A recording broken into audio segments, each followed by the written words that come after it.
بسم اللہ الرحمن الرحیم۔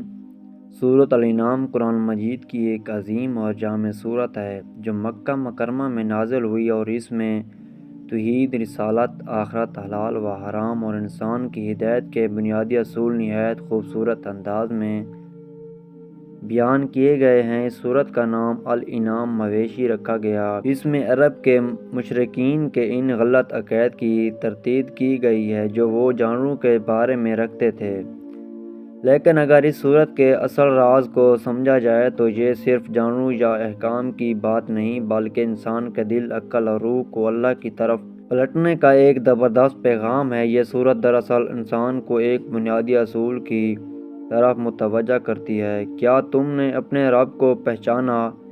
یہی اس کا مرکزی راز ہے۔ شروع ہی میں اللہ تعالیٰ اپنی قدرت کی نشانیاں بیان کرتے ہیں: زمین و آسمان کی تخلیق، اندھیروں اور روشنی کا نظام، اور انسان کو سوچنے پر مجبور کرتے ہیں کہ یہ سب کچھ خود بخود نہیں ہو سکتا۔ یہاں راز یہ ہے کہ ایمان صرف عبادت کا نام نہیں، بلکہ غور و فکر سے پیدا ہونے والی یقین کی کیفیت ہے۔ سورۃ الانعام کا ایک اہم پہلو یہ ہے کہ یہ سورت دل اور دماغ دونوں کو مخاطب کرتی ہے۔ اس میں بار بار تفکرون جیسے الفاظ آتے ہیں جو انسان کو دعوت دیتے ہیں کہ وہ اندھی تقلید چھوڑ کر خود سوچے۔ یہی اس سورت کا ایک گہرا راز ہے کہ اللہ تعالیٰ انسان کو آزاد عقل دے کر اس سے جواب طلب کرتے ہیں، نہ کہ زبردستی ایمان قبول کرواتے ہیں۔ اس سورت میں حضرت ابراہیم علیہ السلام کا واقعہ بھی بیان کیا گیا ہے، جہاں وہ ستاروں، چاند اور سورج کو دیکھ کر حقیقت کی تلاش کرتے ہیں اور آخرکار اللہ کو پہچانتے ہیں۔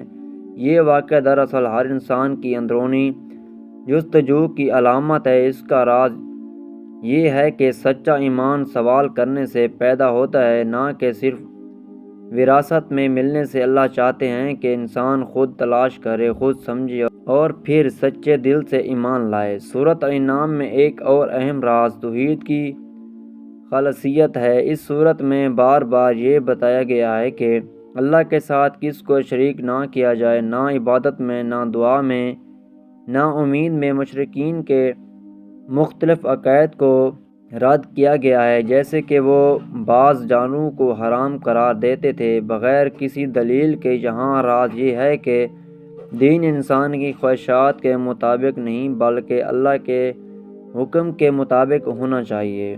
یہ سورت ہمیں یہ بھی سکھاتی ہے کہ رزق دینے والا صرف اللہ ہے۔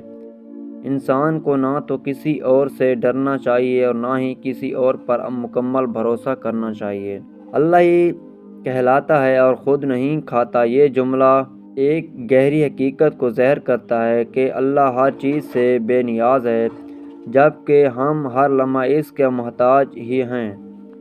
یہی احساس بندگی کا اصل راز ہے۔ سورۃ الانعام میں نبی کریم کو تسلی بھی دی گئی ہے کہ اگر لوگ آپ کی بات نہیں مانتے تو یہ کوئی نئی بات نہیں، پہلے بھی انبیاء کو جھٹلایا گیا۔ یہاں ایک روحانی راز یہ ہے کہ سچائی کا راستہ ہمیشہ آزمائشوں سے بھرا ہوتا ہے، لیکن انجام ہمیشہ حق کے ساتھ ہوتا ہے۔ یہ سورت مومن کو صبر، استقامت اور یقین کی تعلیم دیتی ہے۔ اس سورت کا ایک بہت اہم حصہ حلال و حرام کے اصول ہیں۔ مشرکین نے اپنے خود ساختہ قوانین بنا رکھے تھے جنہیں اللہ نے رد کیا۔ اس سے یہ راز سامنے آتا ہے کہ حلال و حرام کا اختیار صرف اللہ کے پاس ہے۔ انسان کو یہ حق نہیں کہ وہ اپنی مرضی سے دین میں تبدیلی کرے۔ یہ اصول آج کے دور میں بھی اتنا ہی اہم ہے، جہاں لوگ دین کو اپنی خواہشات کے مطابق ڈھالنے کی کوشش کرتے تھے۔ سورۃ الانعام میں آخرت کا ذکر بھی بہت شدت سے کیا گیا ہے۔ انسان کو بار بار یاد دلایا جاتا ہے کہ ایک دن سب کو اللہ کے سامنے پیش ہونا ہے، اور اس دن کوئی سفارش یا بہانہ کام نہیں آئے گا۔ یہ احساس انسان کے اندر ذمہ داری اور احتساب کا شعور پیدا کرتا ہے۔ یہی اس سورت کا ایک اور بڑا راز ہے کہ دنیا عارضی ہے، اصل کامیابی آخرت میں ہے۔ یہ سورت ہمیں یہ بھی سکھاتی ہے کہ اللہ کی رحمت بہت وسیع ہے، لیکن اس کے ساتھ اس کا عذاب بھی شدید ہے۔ یہ توازن انسان کو نہ صرف امید دیتا ہے بلکہ خوف بھی پیدا کرتا ہے تاکہ وہ سیدھے راستے پر قائم رہے۔ یہی خوف و امید کا توازن ایمان کا اصل حسن۔ آخر میں سورۃ الانعام ایک مکمل ضابطۂ حیات پیش کرتی ہے جہاں اللہ تعالیٰ فرماتے ہیں کہ میری نماز، میری قربانی، میرا جینا اور میرا مرنا سب اللہ کے لیے ہے۔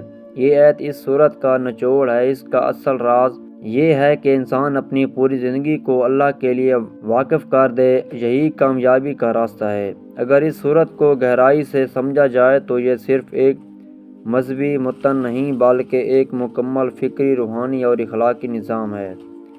اس کا اصل راز انسان کو عبد بندہ بنانا ہے، ایسا بندہ جو نہ صرف عبادت کرے بلکہ ہر لمحہ اللہ کی رضا کو مقدم رکھے۔ سورۃ الانعام ہمیں یہ سکھاتی ہے کہ ایمان صرف الفاظ کا نام نہیں بلکہ ایک زندہ حقیقت ہے جو انسان کے اعمال، سوچ اور رویے میں ظاہر ہوتی ہے۔ یہی اس سورت کا سب سے بڑا راز ہے، دل کا اللہ سے جڑ جانا۔